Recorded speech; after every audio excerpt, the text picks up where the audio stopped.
Good morning. Welcome to Sunday. Welcome to coffee time. Yeah, this video snuck up on me. I forgot. Oh my God, it's Sunday morning. And I had thought about it all week like I usually do, but I hadn't done my outline. I said, crap. So, notice a little different background. I'm out here on my patio today. Let's take a look. There's the railing.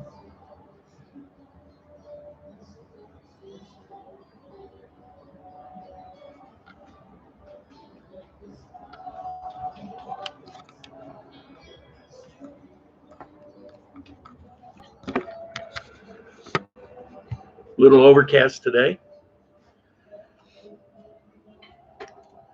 Can everyone hear me? First thing I'm supposed to ask, right? Can you hear me okay?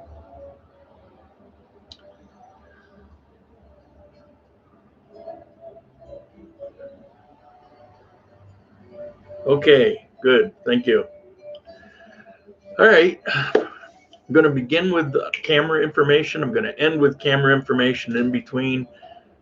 Lo and behold, it's going to be about Colombia.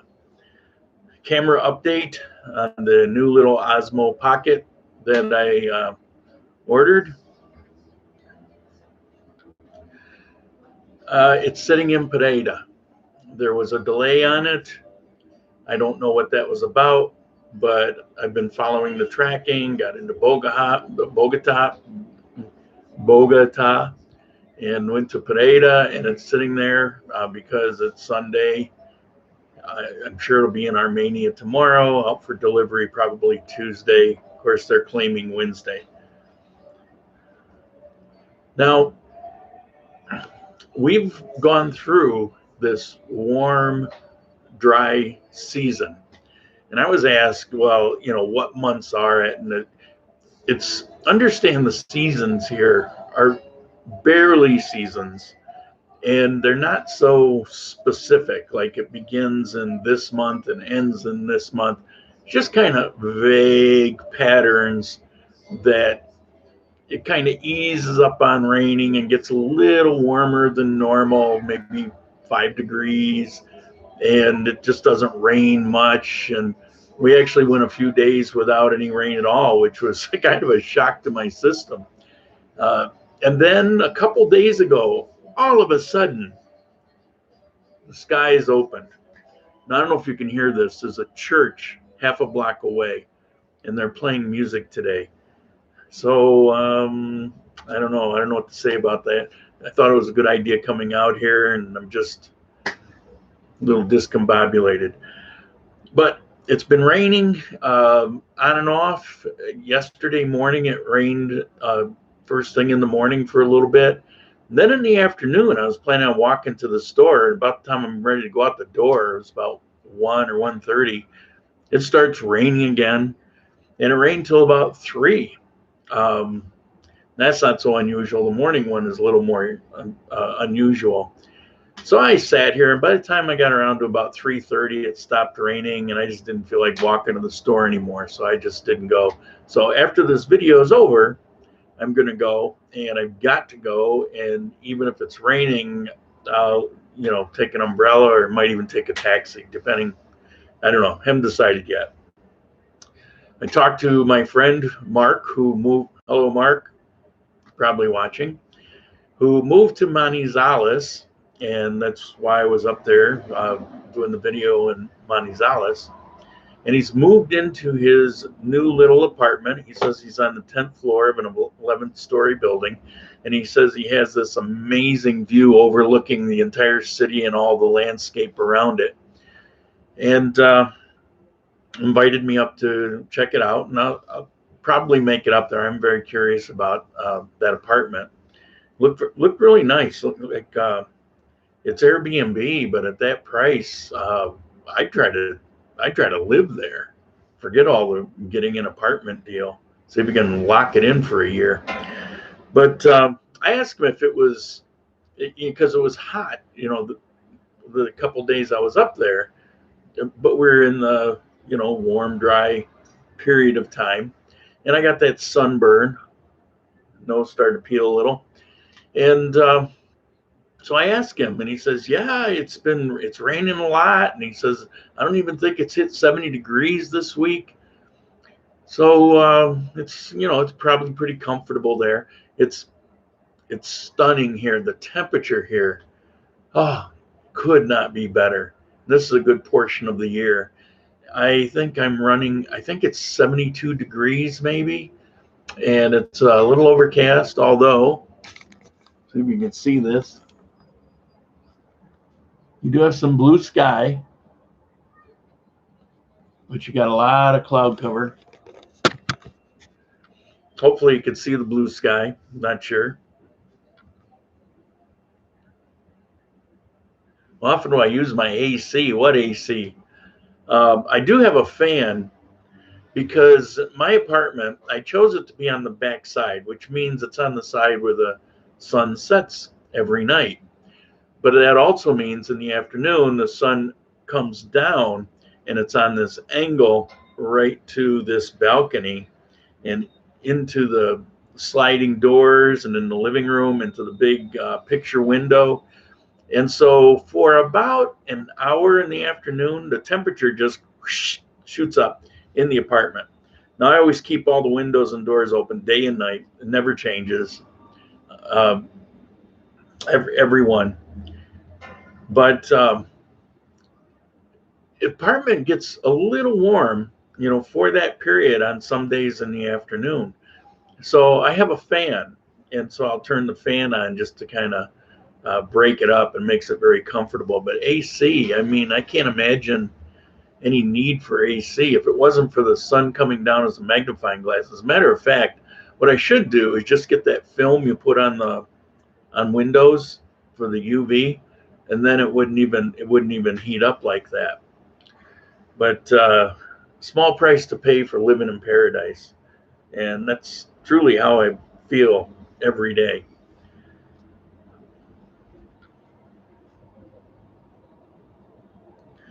In Pineda, when I lived in Pineda, that was a while ago, and I don't know that they even had AC. We had the shower I lived in was a pipe that came out of the wall of ice cold water. There's no shower head, and that was pretty typical.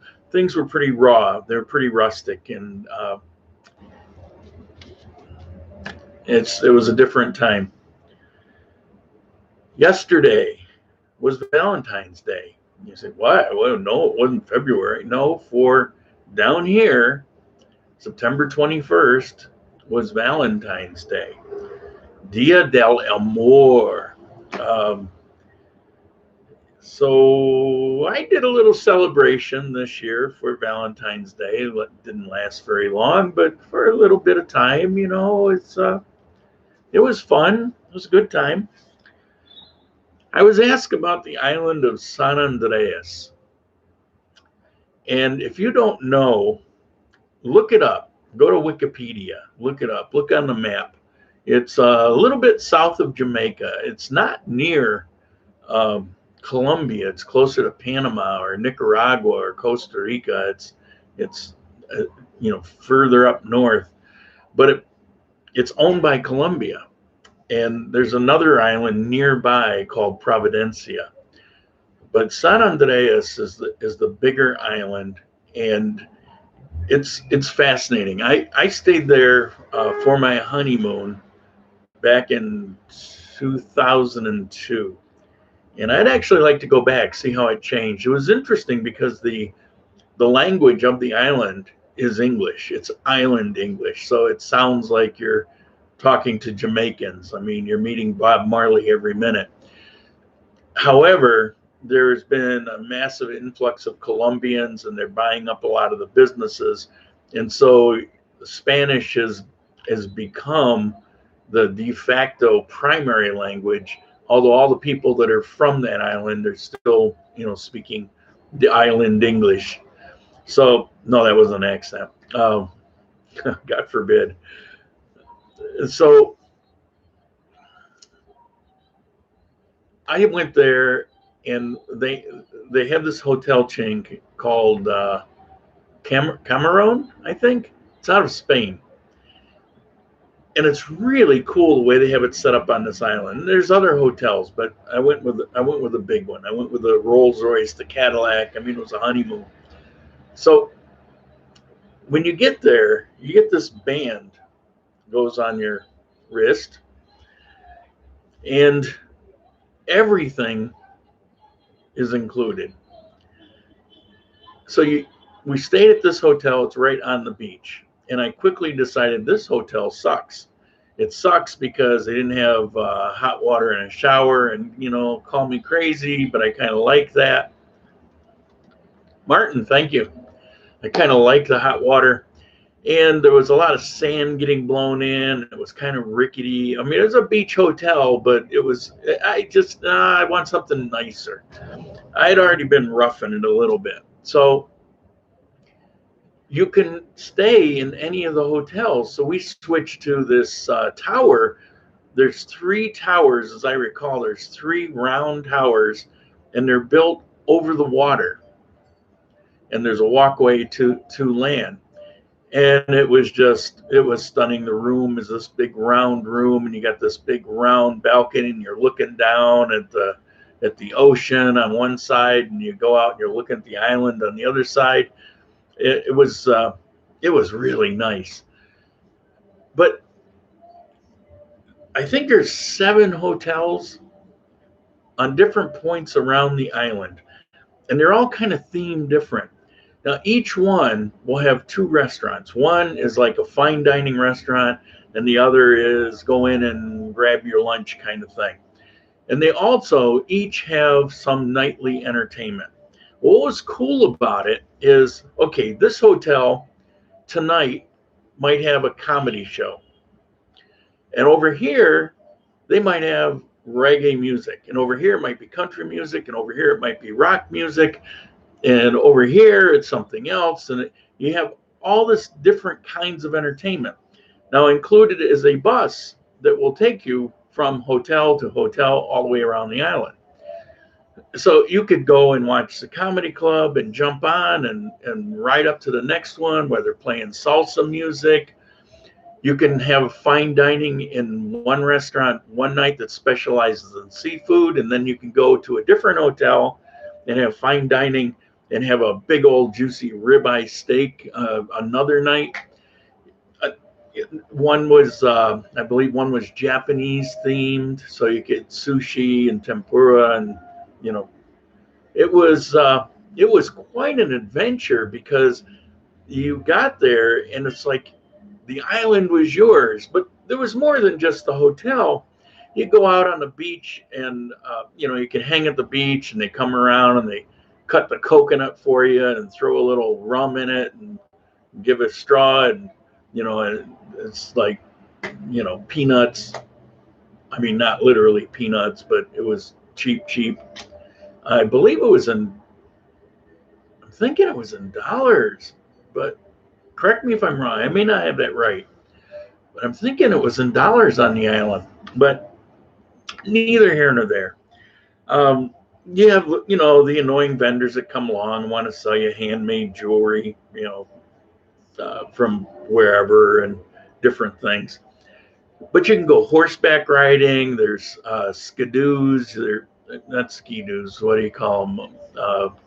Wave doos, you know, wave runners. You can jump on those and run around. Then you've got, there's a tour where you can go to different places on the island. You go into this cave where what pirate, Blackbeard, I think, used to hole up and hide from the British when he was a pirate. It was one of those islands. It was a hiding place. So you can go down into this cave, and a lot of interesting things. You see these. There's this one place that it's all this coral that works its way out to the ocean, and it's all, you know, ancient. And when a wave comes in, which is, I don't know, 200 feet away. I mean, it's far away. But in this coral, there's this one place where there was a channel, and when the wave comes in, it whoosh, it's a geyser. It's really cool because it's not even near, it's not very close to the ocean. So, you know, it's really hot there, and you can stand by this geyser and cool down.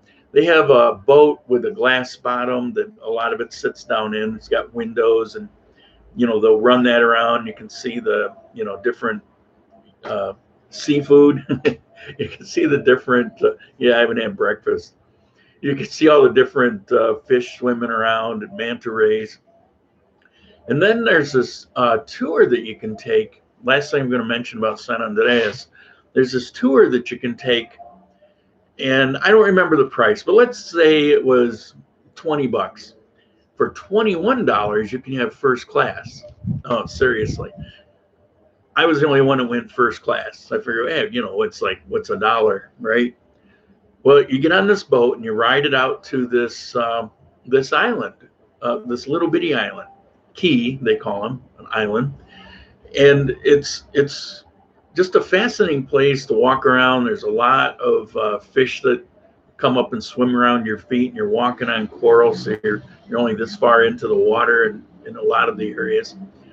But when you know, what would first class bring you? Well, when first class brought you is you're the first one on the boat, you're the first one off the boat. Everybody has to wait for you, which is kind of cool. And then, you know, you feel kind of like royalty. And then you go there and you have lunch. Well, everybody on the boat had this pretty basic lunch, kind of like an El Merzo that you would get anywhere. A little piece of fish and some salad and potatoes, and, you know, they would get, I don't know, Kool-Aid or something. Well, when you're first class, they actually went out and caught an entire fish for you, and they throw it on charcoal, and they cook that fish up on the charcoal right there, just like in this barrel filled with burning charcoal with a grate on it. They cook that fish up, and I don't know what the, you know, salad and stuff, but you get this whole charcoal fish that's, oh my God, it's so yummy.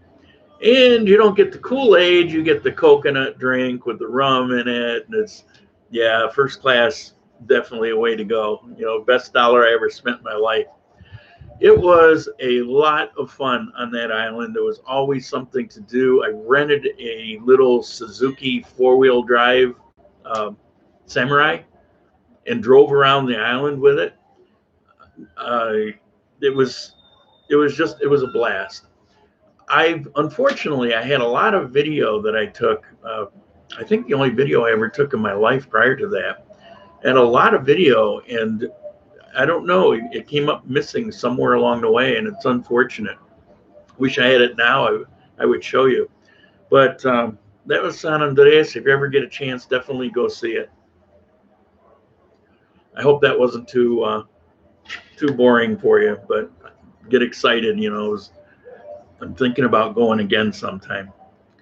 So I go up to Manizales, and I got a lot of messages. I've got a lot of interest in Manizales that really surprised me, because when I was living in Manizales, there wasn't a whole lot of feedback. It was your normal stuff, but it wasn't that much. But with Manizales this time around, it seems like it's really piqued an interest with a lot of you out there. So, you know, maybe if there's anything in particular, I can always run back. It's not that far from here. Seriously, it's a couple hours by bus, but, you know, but when the crow flies, I don't even think it's 30 miles. I can go back and visit Mark. If there's anything in particular that you like to see, especially when the new camera shows up. Wait till I tell you the sad story at the end here about camera. But it surprised me that there was so much interest. But feel free, and if you have anything more specific, absolutely, you know, ask me, or if you've got anything, you know, that you want to know about it. If there's anything in particular, a topic that you'd like to see in a video, maybe I could put that together for you. And now the sad story. This story we'll call Death of a GoPro.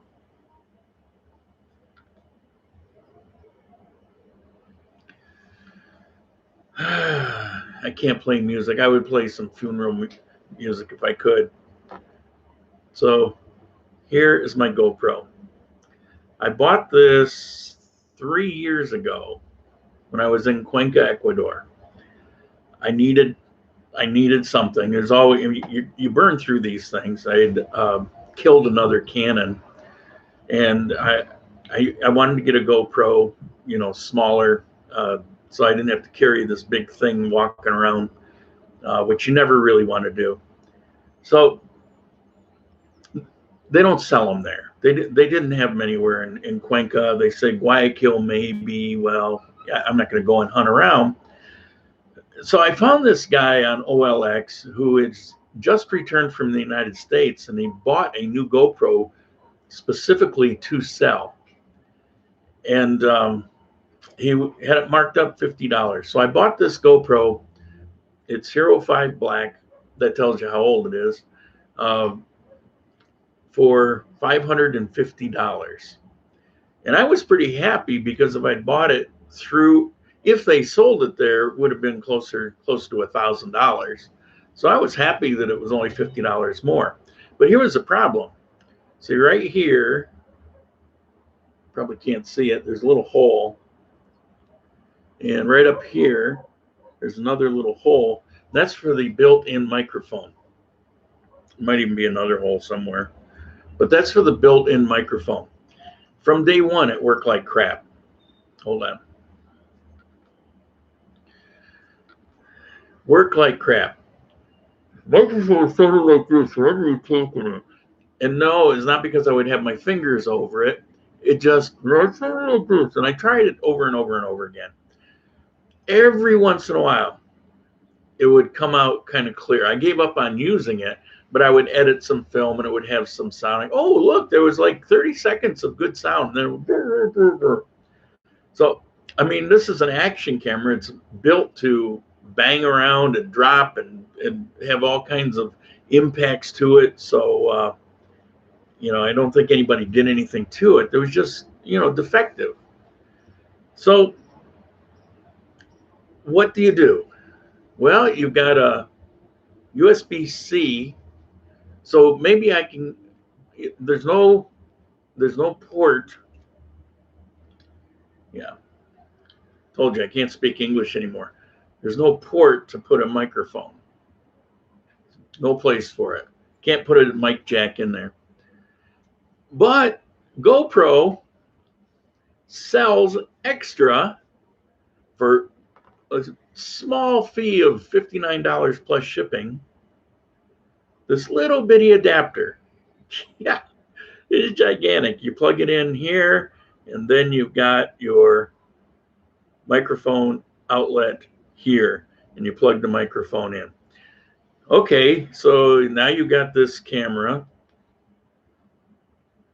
that you want to be small and inobtrusive. And you got this. You know, what do you do with this? You tape it up here or what? And then you put your microphone. Well, you know, I've got to attach it on something. So then you have to get a case. So you get this case and you put it in here, and then you put this up here, and then you're taping this up here. I mean, before you know it, you've got something almost as big as a Canon that you were trying not to walk around with. And this didn't want to work. It just sounded horrible.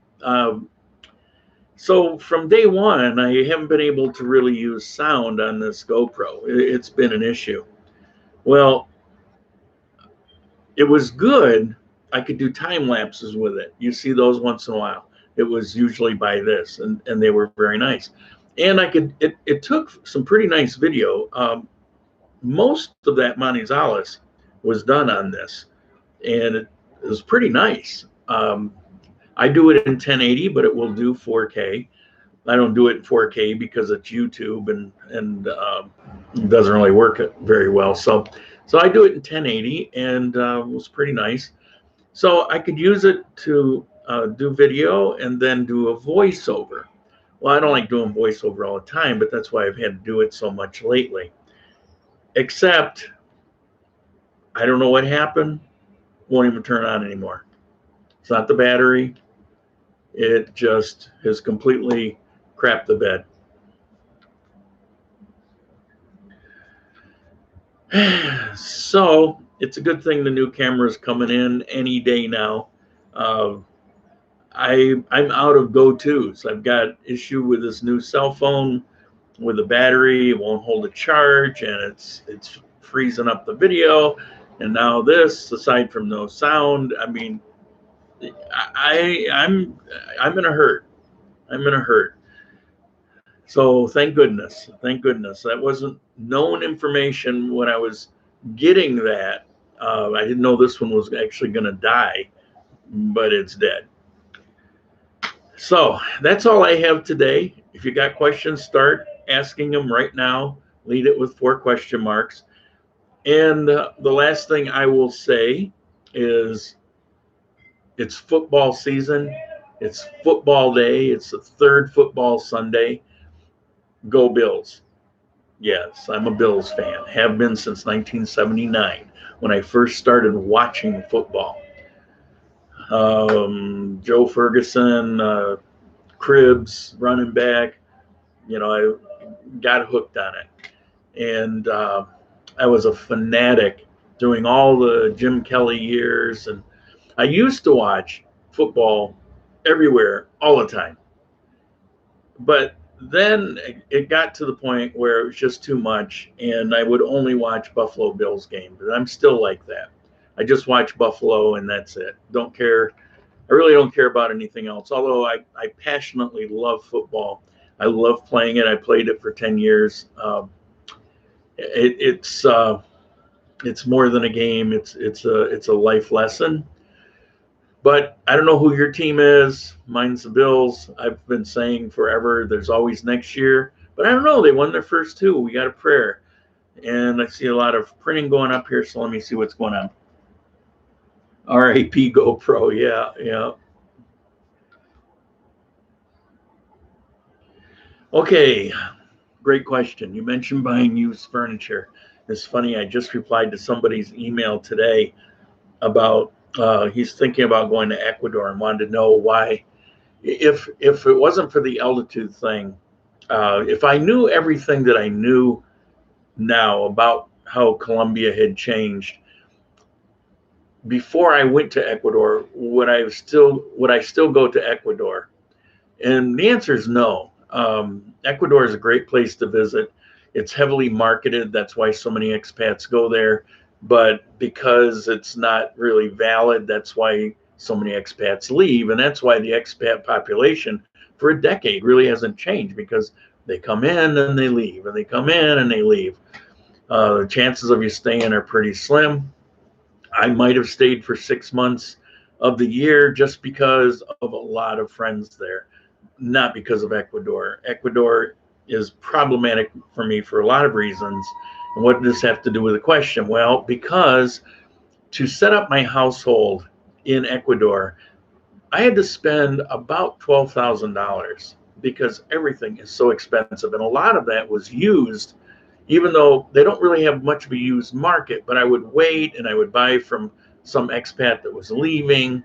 I would do my best to try to keep the price down, because this was after my illness. It was what was left of my life savings between the extra $3,000 for visas that I never should have had to pay because of the government of Ecuador. That was $3,000, and then $12,000 for the furniture and stuff, which I got back $5,000. So 7, 8, 9. That's $10,000 out of my life that was completely unnecessary.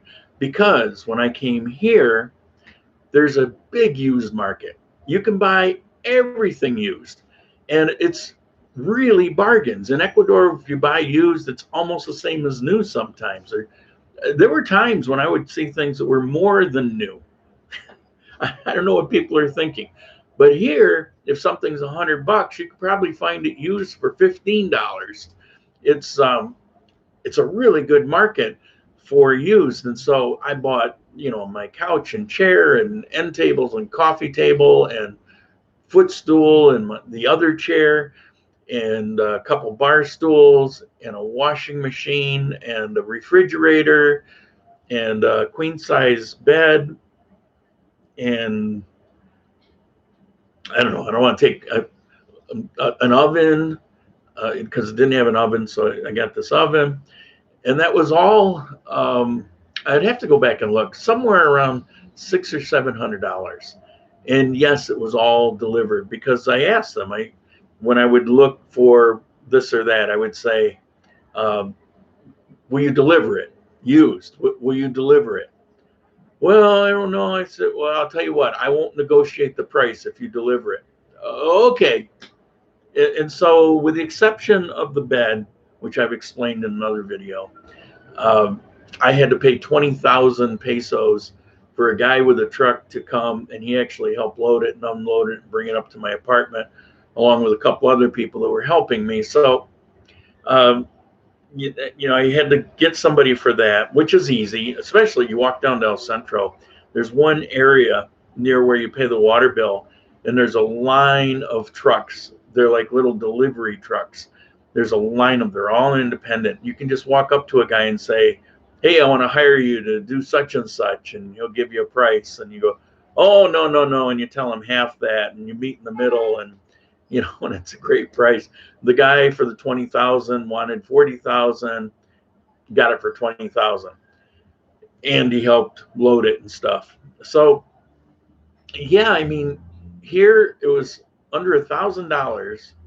Now, granted, I filled a couple more bedrooms there, and some of the things were much nicer there, but it was because I had no options, was a thing, and I never wanted to spend $12,000 to get the stuff that I got. I never wanted to spend that, but I was locked in. Like the TV I have here right now, a Samsung 42-inch smart TV, internet TV.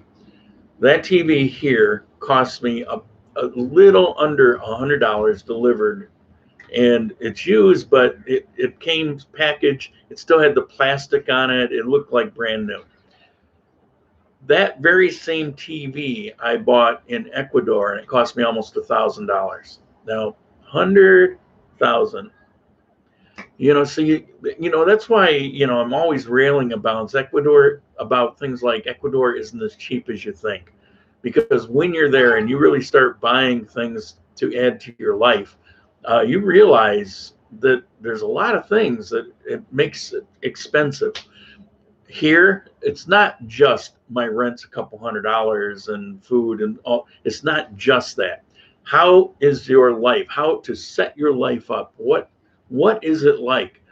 Well, I filled my 2-bedroom apartment with appliances and furniture, and it's comfortable and it's nice, and for under $1,000 as compared to $12,000.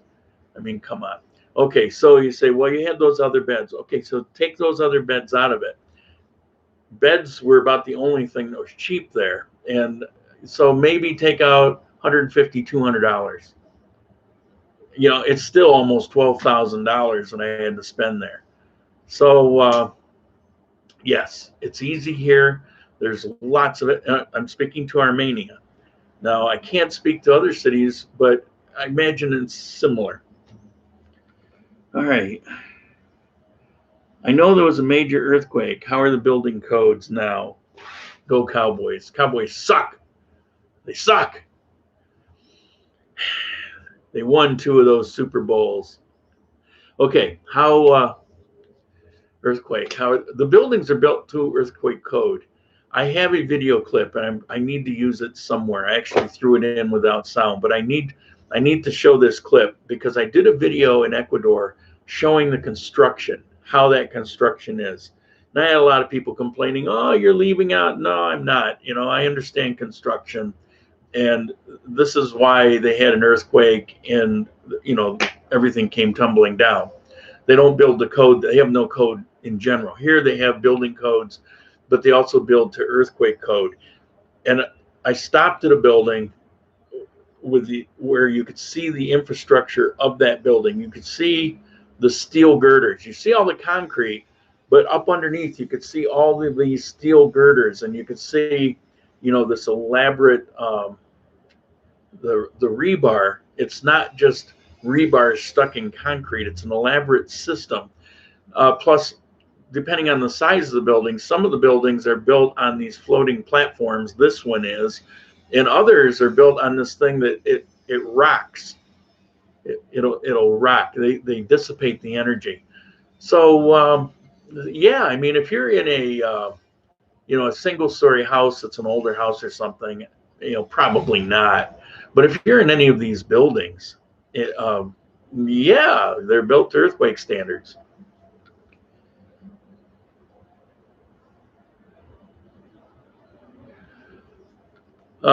Quito, is it an up and coming modern city? Well, if you've ever been there, you would know right away. Quito is like a lot of places, only more so in that there are areas of Quito, there's sections of Quito that are like, wow, this is really nice. I mean, there's few places on earth that have no redeeming value. It has no redeeming value, and Quito, there's some areas that are really nice, but it has a lot of crime. Petty theft has gone crazy, but there's crime beyond that. And it seems like it's endless shanty town. I get depressed. Like if I take a bus through Quito going somewhere, you just block after block, mile after mile of these rundown, shabby. I mean, yeah, it's not cool. It's not cool. All you Quito fans, I'm sorry, but this is my opinion. It's my experience, my observations. Are there any good food markets? Food markets here in Armenia are not like in Ecuador. In Ecuador, you have these mercados where they're indoor, big buildings with 2-3 stories to them. I've showed you some of those, and there was even one in Giron. It's kind of customary to have that. They come in, and some are every day. The one in Giron was every Sunday because it's a small town, 2,000 people. The farmers from around would come and bring their things. You don't exactly have that here, but you do have, if you go down to El Centro, you have all of these stands that go up certain days of the week. Wednesday, I think today, I don't know. There's certain days of the week. I don't usually go there. I didn't go to the Mercado. I did for a while in Ecuador until I learned some things about them. You get home and you end up, throwing some food away. I just got to where it was easier to go to the supermarket in Cuenca, and all your food would be good and you wouldn't have to throw it away. And the difference of that waste really, it was a difference in cost in a lot of cases. In here, the supermarkets are pretty cheap to begin with. They're more expensive in Ecuador. Here, if you go into a supermarket, it's not a lot of difference between if you go to those sidewalk vendors. There's some, and depends on what it is. But, it's kind of out of my way where I can walk to the various supermarkets around me. So it's pretty convenient. So yeah, there's markets you can go to, but it's different than Ecuador. But then again, in Ecuador we had 2 supermarkets, maybe 3 to choose from, and here we've got dozens and dozens. It's just a different world here. Think of it like this: in upstate New York, what we would have is farmers markets, and those wouldn't be open every day necessarily, and they certainly weren't year round, but they were open so the local farmers could bring in their stuff and sell it. Well, you didn't do all your shopping at the farmers market. You would go almost like it was an event. You would go there once in a while, or I really want to go get, something in particular, and you go there. Here, it's very similar to that, where, we've got markets, but it's not necessarily where you're going to do all your shopping. And in the U.S., in upstate New York, we've got all kinds of different supermarkets to choose from, and you've got the same thing here. So it really is more like that.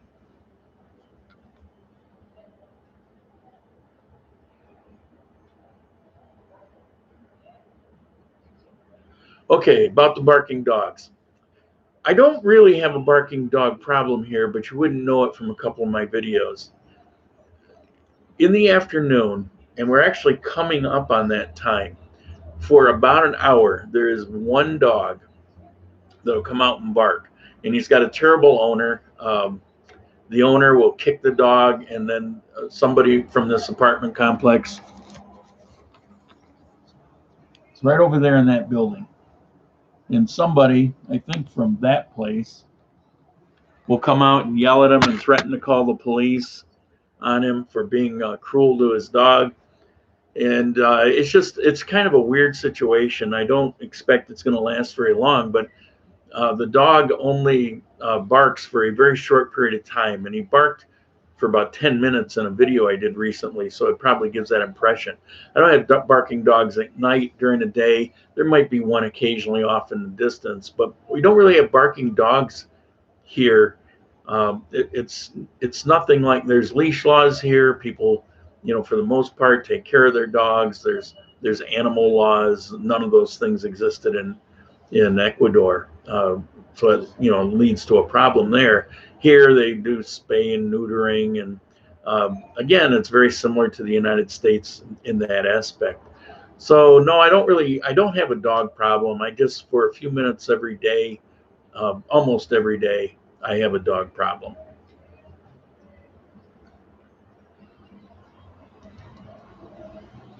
Do I plan on editing the dating video down? Yes, I'm actually working on it.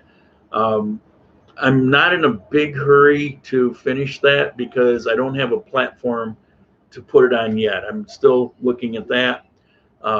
It'll be sometime in October, probably around the middle of October. I don't know exactly when, but it will happen. And I've already edited off about 20 minutes out of that hour and a half. It'll probably end up, when I'm done, my guess is maybe more like 40, 45 minutes, where all the core information will remain, but all my ums will be deleted out, and, long pauses, and if I did this or whatever, they'll all be cut out.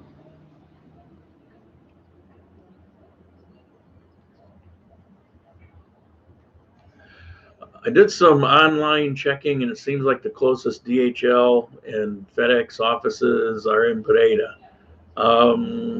No, typical to online, it's absolutely not true. There's a DHL 2 blocks from me. I've used it. There's FedEx. There's, all the basic things are here.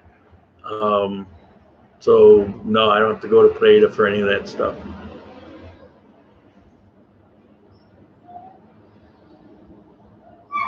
Yeah, so part 2 of the question. So does that mean I have to go to Pereira? No, I don't.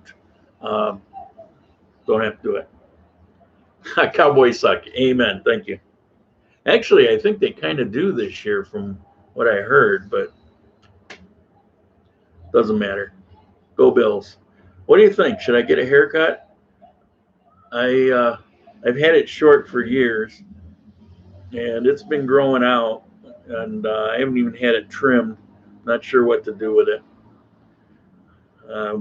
Trying to be like my Jeffrey friend and get it long enough to put it in a little man bun so I can be laughed at by the world, and rightfully so.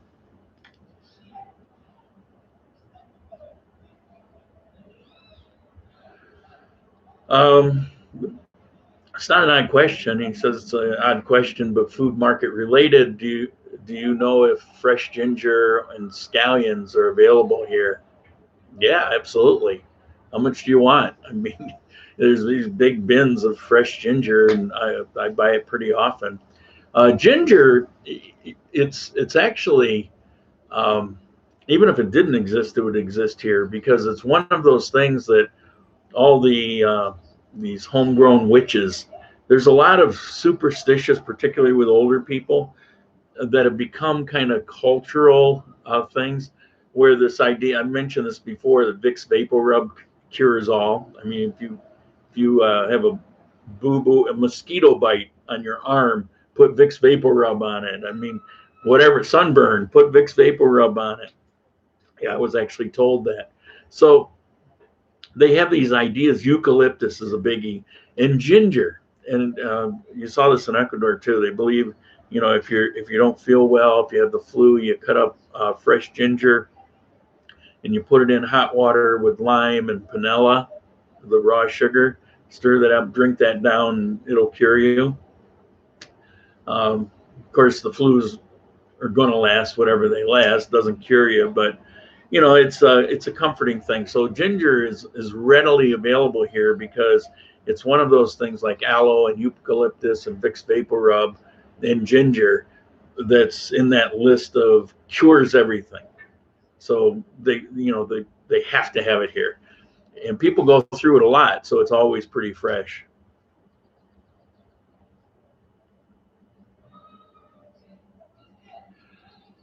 What will be the rent of a 2-bedroom condo in a nice area in Armenia, including utilities?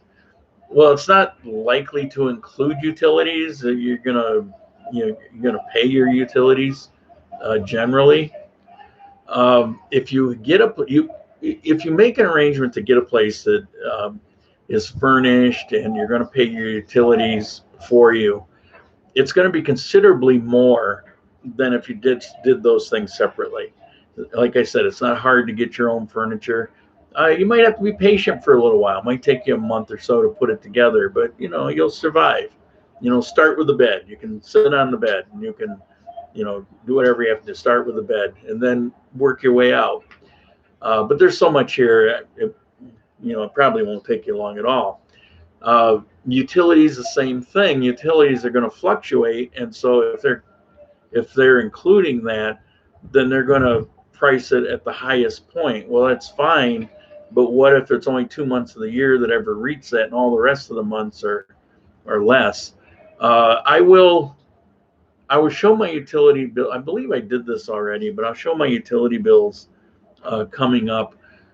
Water is relatively expensive here in this particular building in North Armenia. My water bill recently has been running between 60 and 80,000 pesos, $20 or $30. It's good water. It's always on. I never really lose water. The building itself has a plant there's 2 parking garages in the basement of this building. So it's level -1, level -2. In level -2, there's this area that in one is like the trash collector. We have chutes. You just throw your bag of garbage down the chute and it goes down into this area. And negative level 2, it's got this mesh screened doors wall. I mean, it's like wide open, you can see into it, and it has this plant that's got these big filters and pressure because it's got to go up 10. Well, the water probably goes up 9 floors here. It's a 10-story building, so they need to do added pressure to get it up to you, and because they have this plant, it's also a filtering system. Well, that has nothing to do with the water bill itself, but the water is really good to begin with because it's relatively new infrastructure because of the earthquake. So you got good infrastructure, you've got good water to begin with as a source, and then when you reach this building, it's treated. I can drink right out of the faucet, but it's relatively high. My electric bill is usually the same as the water bill, so figure another 80,000. My gas bill for the stove and for hot water, which I use quite a bit. I take 1 or 2 showers a day, and I cook at home a lot, especially if I'm making my coffee. So my gas use is pretty good. For electric, I wash clothes almost every day. Not very many, or at least every other day. And then my gas bill usually runs about 4,000 pesos. So my gas bill is like $1 a month. I mean, it's crazy. You would think the gas bill would be the price of the water and vice versa, but it just doesn't work that way. Gas is crazy cheap.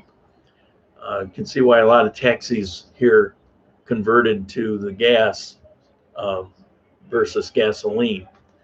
So my apartment runs me $260 a month. With internet, we'll say my utilities run me about 100, so $360 a month, all included, is what it costs me here. It's a 2-bedroom, 2-bathroom. I think it's one of the best areas in Armenia. There's another area that's very nice up around Kandil Mall. Some very nice things there. Keep in mind that a lot of apartments are smaller here than what you're used to, but it actually just kind of makes it easier to clean. You get used to it. My lease is almost up, and my landlord was asking me, do I have any plans? And well, I think I'm going to stay. And he said, well, I wasn't sure because, you were saying that it was a little small. And I said, yeah, it is. And it's still small, but I've actually gotten used to it, and it doesn't really bother me anymore. I'm actually very comfortable here. And to give up the people of the building, the security guards, I mean, they're all so good to me. The manager of the building, I mean, they treat me so well. They look out for me. But as everyone else in this building, everybody's just so nice here. The location just can't be beat. So I don't think I'm going to change. I hate moving anyway, but I mean, it's so nice here. Why bother? But time is up, so I'll give it a little more thought, but I imagine I'll end up staying here.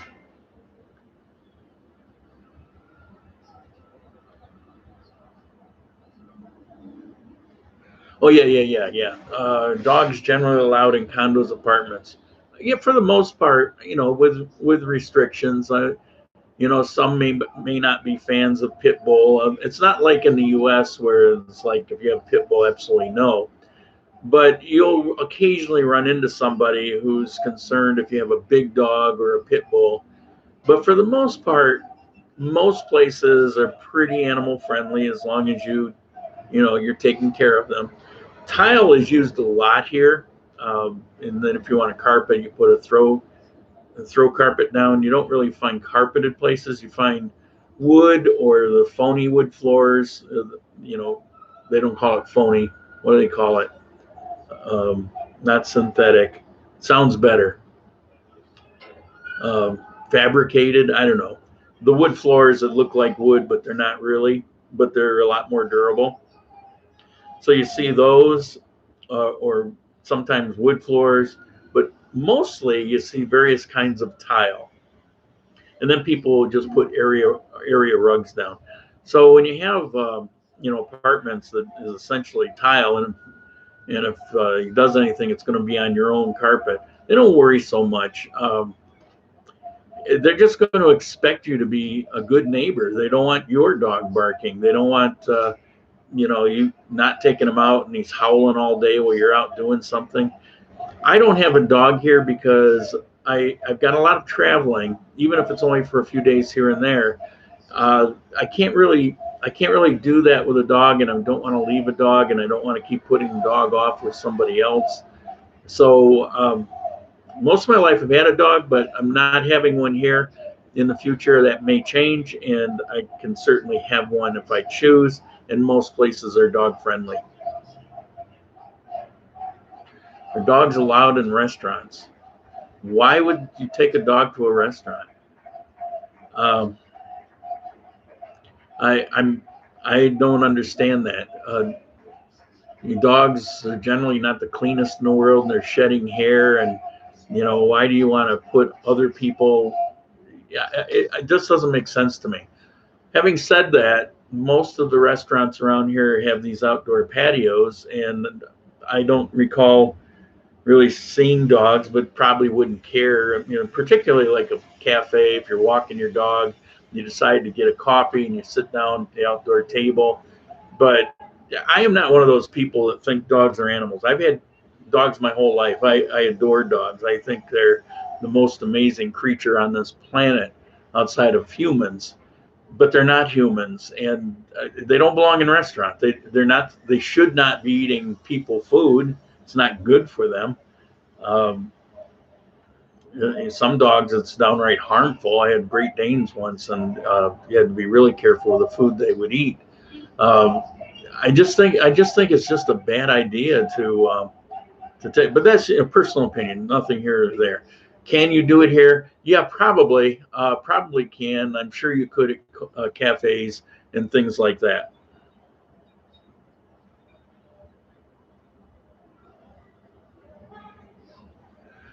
Uh, did any of the documents I needed for a retirement visa require an apostille? I assume you're asking me about here in Colombia. In Ecuador, it was a freaking nightmare. Everything has to be certified and apostilled, even if there's no way to do it, you have to fudge it. Because one document was like that. Here, no, no.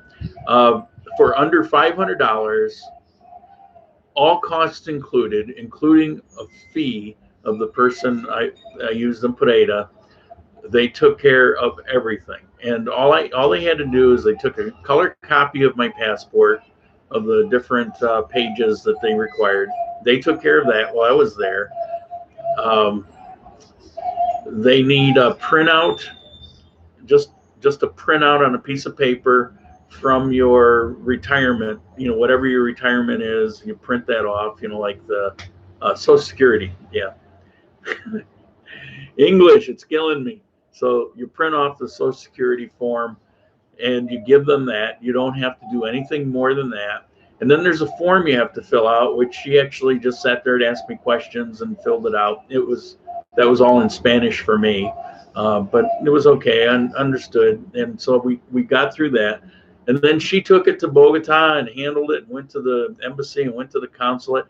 When they go to the embassy, I believe they get it postilled or whatever Colombia requires, they get it there. But Colombia is this thing where they don't require so many of things based on common sense. In Ecuador, for example, you have to get a copy of the birth certificate, which has been certified by the state, and then apostilled all within 6 months. If they receive it and it's over 6 months, you have to do it again. But they also need copies of your passport. Well, the thing is, if you have a passport, you don't need a birth certificate. Well, Colombia knows that. So they say, no, we don't need to see that because we have your passport. Ecuador, they don't care. They want you to chase for documents. But there's no rhyme or reason to it. So Colombia operates like that. It's like, well, we've got an American embassy in Bogota. We can validate the Social Security. We don't need to chase you after all kinds of things that we don't need. They're just it's more common sense here, so it's very simple. Like I said, it took me 10 days from start to finish of that actual process for the visa. Maybe it was less than 10. It might have been 7 days. It might have been 10 days including getting my cedula. I don't remember, but it was around. It's 10 days or something. You can go back and look in my. When I did it, I did a video on it. We'll say 10 days. Didn't take long at all. It was very simple. It was very inexpensive. I didn't have to waste an extra $3,000 chasing for documents that they didn't need to begin with. Yeah, that was Ecuador. Did I need any FBI reports? In Colombia? No, because again, they have access to, if they want to see something, they can look it up. No, they don't need any FBI reports. They only need what I told you they need. They need the copy of the Social Security. They will make copies of the passport, and there's a questionnaire that under oath you have to fill out this questionnaire. Have you ever been ejected from Colombia before for any negative reason? See, when I came in here and I was living without documentation for a while, if I had gotten caught, I would have had to answer that in a way that could have been a problem for my visa.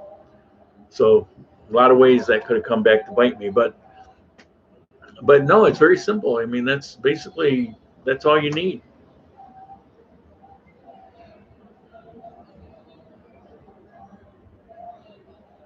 Somebody asked me a question without the question marks.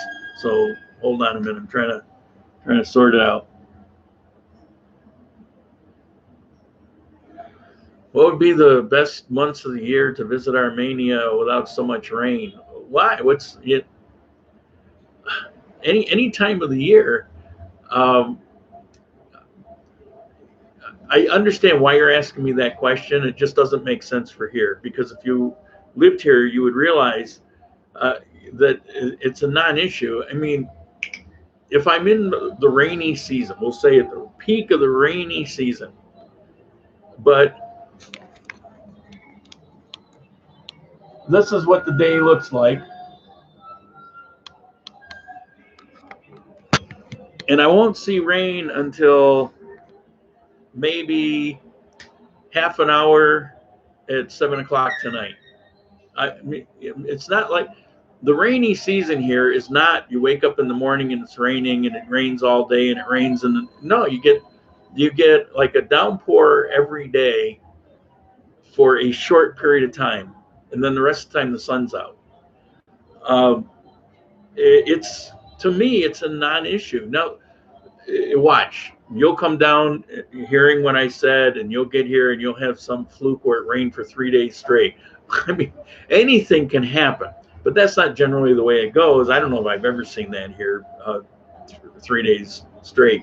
I think the most I've seen any one time was about 12 hours, and that was really unusual.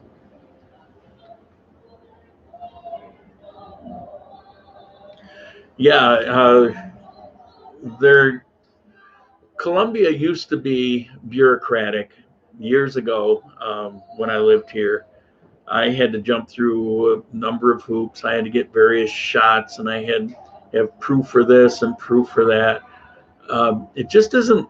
They've really simplified things. You know, they have things here that they use called computers, and these computers actually connect with other computers. And Ecuador should take that lesson.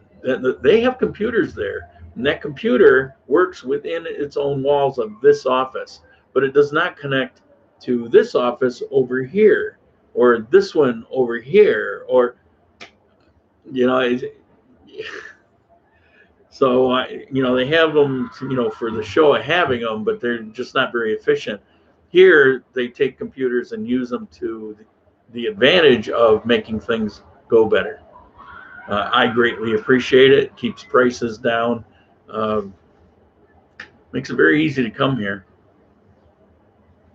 Okay, I think that's it. And we've run an hour. So thank you all for being here. Appreciate you hanging in there with me. As always, comments, the contribution, thank you very much. I greatly appreciate the contributions. You know, it helps take care of this kind of crap, which, believe me, it seems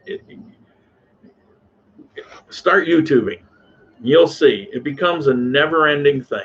It just never ends. There's always something you need. Okay, we'll see you later. Oh, way more. One more.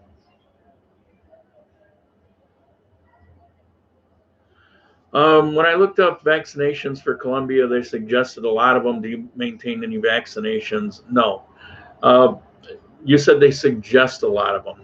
Well, if you have a legal situation where you're recommending something and you're the government or some other service, then you're going to go max.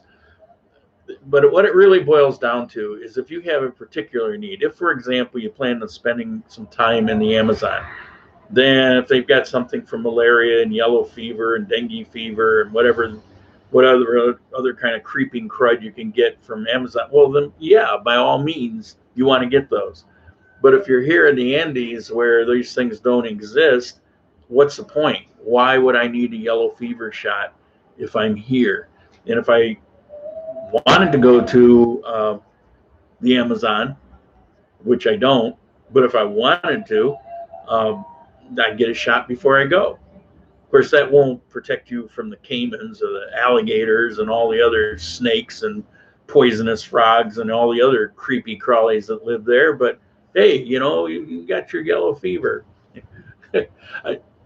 I'm sure it's a wonderful place. I just don't have any interest. Anything that's all hot and muggy, I just could care less. I've never been a fan of it. Living in the Philippines for a while cured me of wanting to be around hot and muggy. So no, when you get your visa, they won't ask you about it.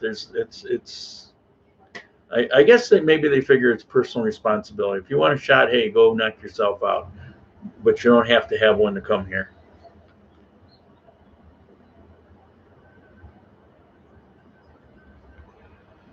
A question missed on flights out of Armenia.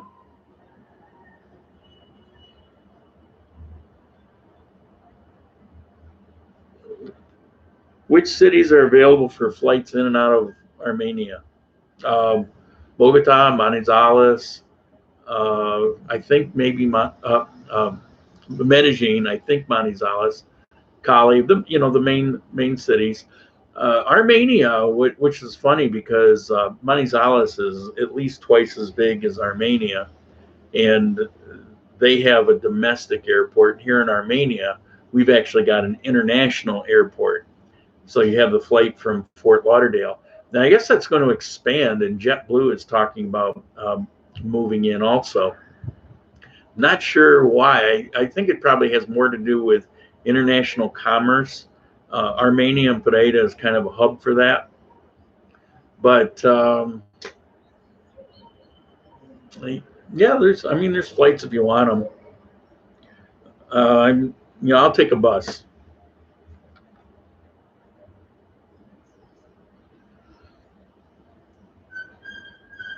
Can't get a retirement visa without proof of income. Well, right. That's what makes a retirement, is having that proof. Is there anything else? I just posted up on Adventures to Grand Colombia Facebook page the most recent information from Medellin Guru, which is good, accurate information from the laws from the changes last year. So they're the most current information on how to get a visa for Colombia. So just go take a look at that. I shared it. It's on the Adventures of Grand Colombia Facebook page.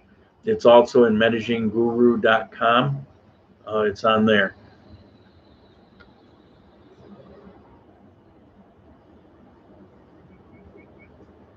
Okay, I think you got them. I think that's it. Sorry I missed a couple, but hey, there's always next week, kind of like with the Bills, right?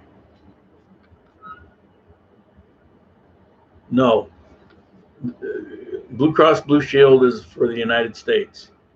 Um, there's no Blue Cross Blue Shield here. So, ciao.